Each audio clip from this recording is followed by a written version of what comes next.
This week, we are getting the second season for the Hulu series Secret Lives of Mormon Wives, a TV show that took the world by storm last year, that also drew a lot of backlash from members of the Church of Jesus Christ of Latter-day Saints, the faith that these reality TV stars come from.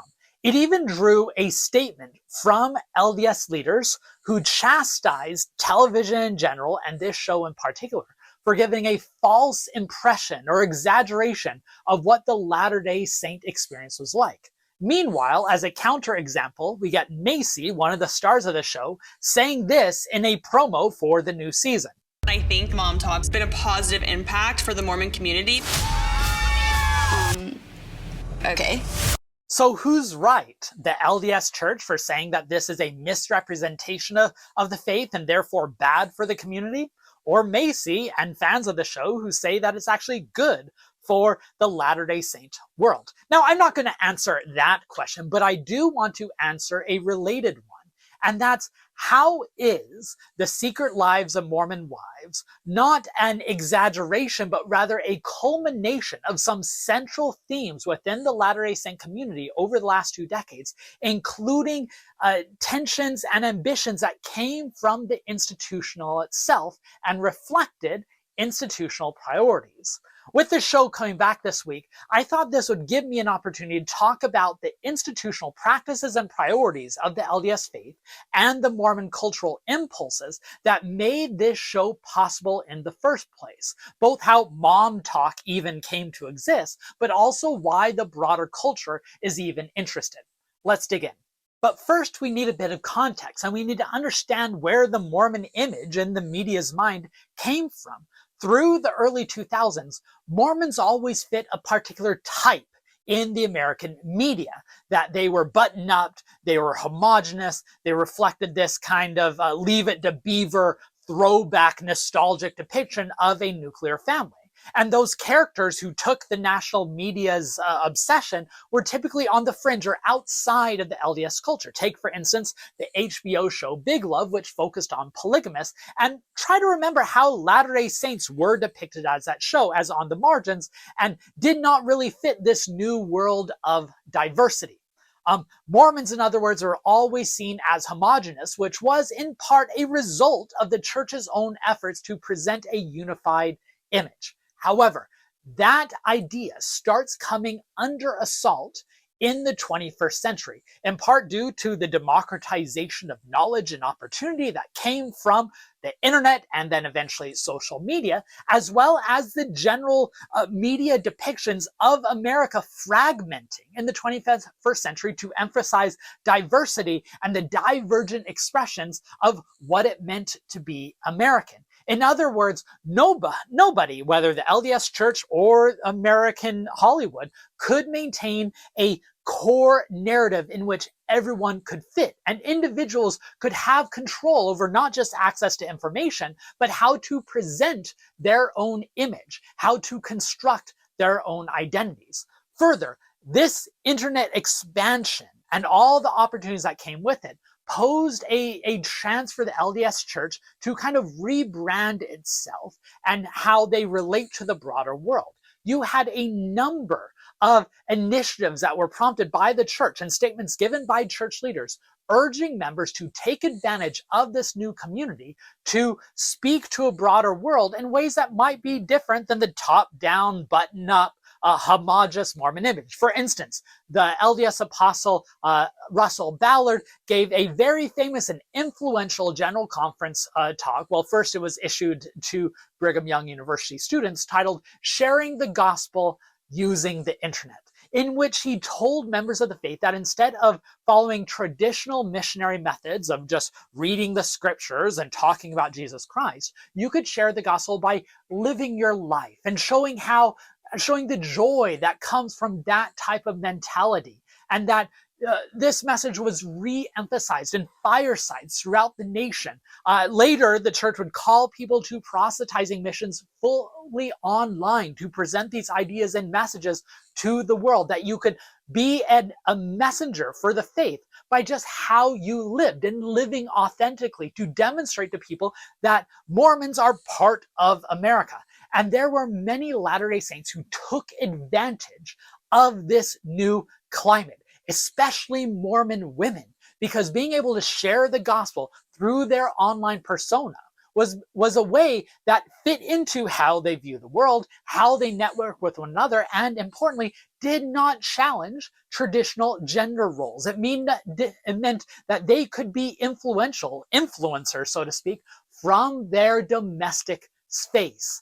It allowed them to participate in a consumer culture by getting endorsement deals and selling products from their own home, adding to their family's bank account without challenging their faith's strict gender divides that are always coming from the pulpit. In other words, they could monetize their family life while also fulfilling an apostolic mandate to go present themselves to the world. Perhaps the most poignant example of this expression was the rise in what were called Mormon mommy blogs, which became a sensation in the first decade of the 21st century, where all these people, even outside the LDS Church, became fascinated with these Mormon women who are able to balance large families, cook home-cooked meals, as well as wear, fancy hipster dresses. They blended authentic living, building a community, and were able to participate in this capitalistic consumer society.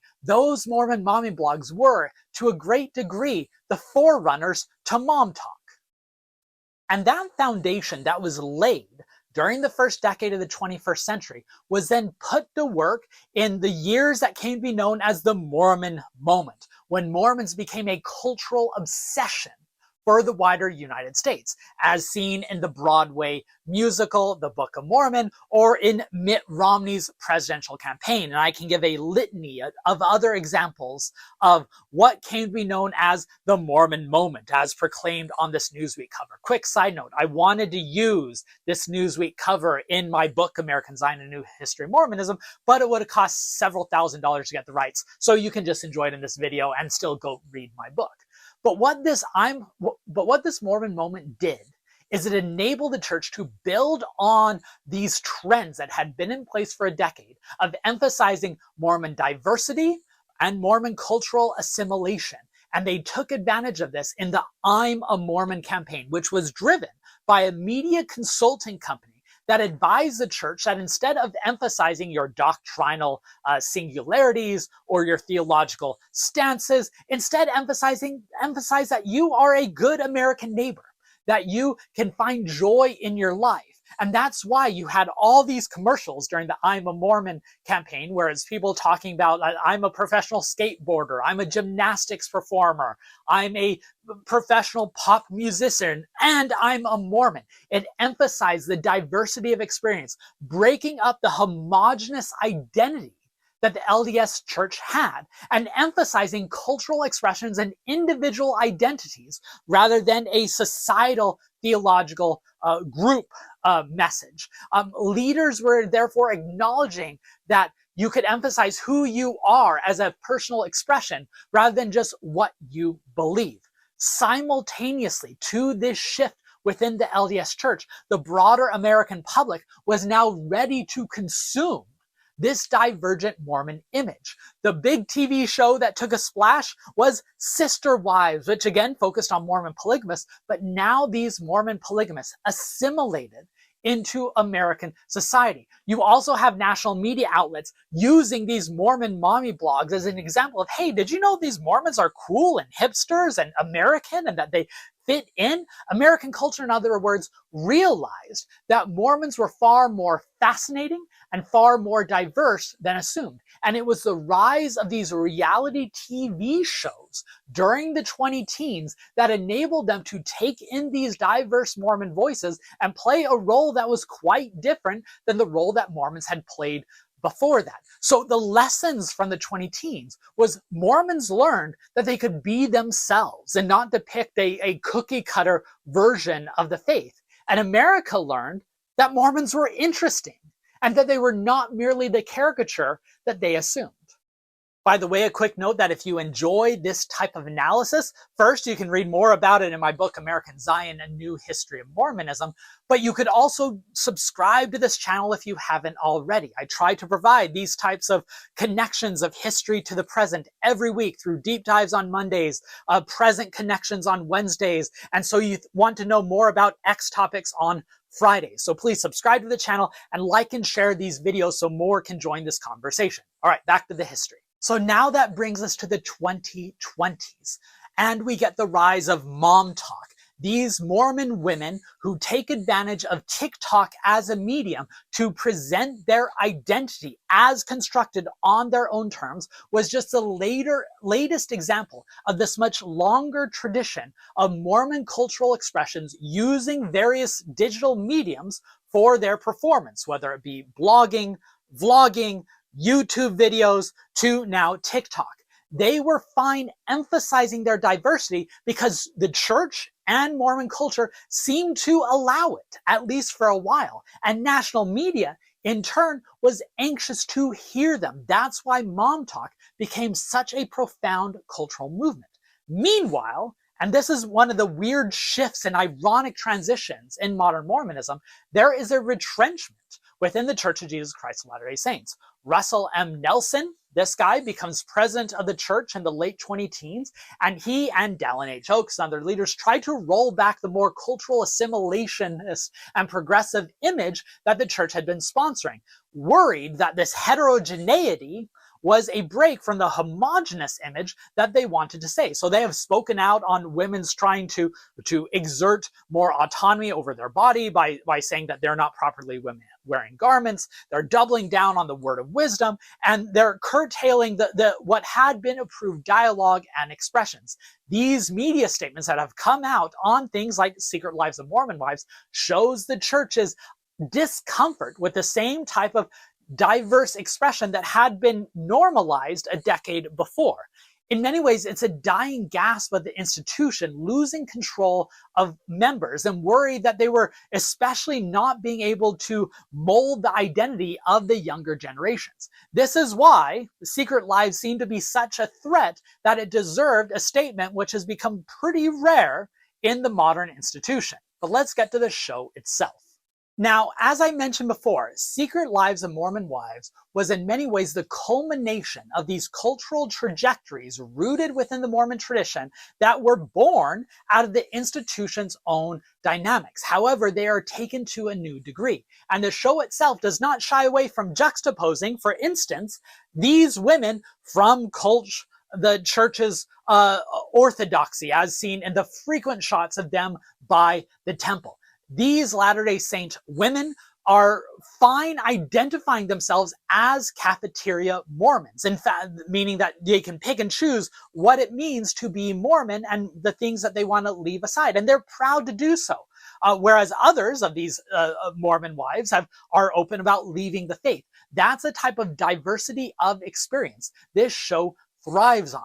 They had learned from these decades of experience that you can construct your own identity, and as long as you yourself root it within the Mormon tradition, you can still say, like those TV commercials did, I'm a Mormon. There are also some very poignant scenes and episodes in the series. I thought episode 3 of season 1, The Book of Saints and Sinners, is one of the most poignant examinations of religious identification, not just in modern Mormonism, but in modern religion. And the baby blessing scene was, I thought, one of the most fascinating media depictions of people trying to create a sacred space that is connected to their broader cultural identity. The series is also very focused on exploring notions of breadwinning and gender roles within the family structure, how these modern progressive women, progressive in some ways, not in other ways, how these women fit into a patriarchal structure, as well as how they are embodying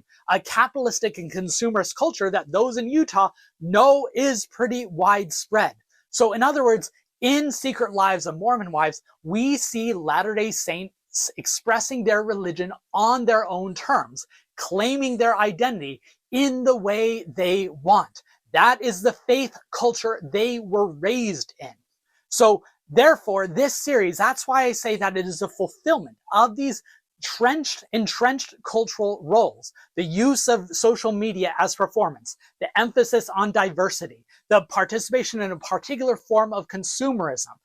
By the way, last year, the Washington Post had a wonderful story on how 2024 was the year of the Mormon women as an example of how these women are reaching out to construct their own identities and are not being defined by the patriarchy. By the way, recent studies have found that young Latter-day Saints are more willing to define Mormonism on their own terms and break away from established traditions like word of wisdom practicing, modesty and clothes, that they are much more attuned to defining their own boundaries, which is in line with general American culture nowadays. The people who are in Secret Lives of Mormon Wives are not representative of a majority of Latter-day Saints, but they are reflections of central tensions, and in some ways an exaggerated version of the same types of questions and anxieties that are found throughout the faith. Plus, there are Latter-day Saints who do represent more mainstream. It's a diversity of experience. It's hard to qualify that all of them represent one identity. In other words, there's no one way to identify as Mormon in modern America, and this show depicts it. In fact, the TV media structure, the apparatus around it, exemplifies the fulfillment of the similar trends that I've been outlining. It's a sympathetic approach to Mormon culture, albeit a quixotic version. It shows a continued fascination on the subversion within Mormons, which of course fits into a broader emphasis on subversion of people breaking the rules in modern cult narratives, the good girls gone bad type of story. So all of this was born out of these several decades of tensions within the faith. I, for one, am stoked to watch season 2. It's one of my, I would call it guilty pleasures, but I don't feel guilty about it. It's a show that I believe is riveting, even though I'm not a reality TV person, because the show embodies some of the central currents to understand modern Mormonism, gender issues, and religion in general. Let me know what I missed of this analysis. Please like and share the video, and let's enjoy season 2 of Secret Lives of Mormon Wives.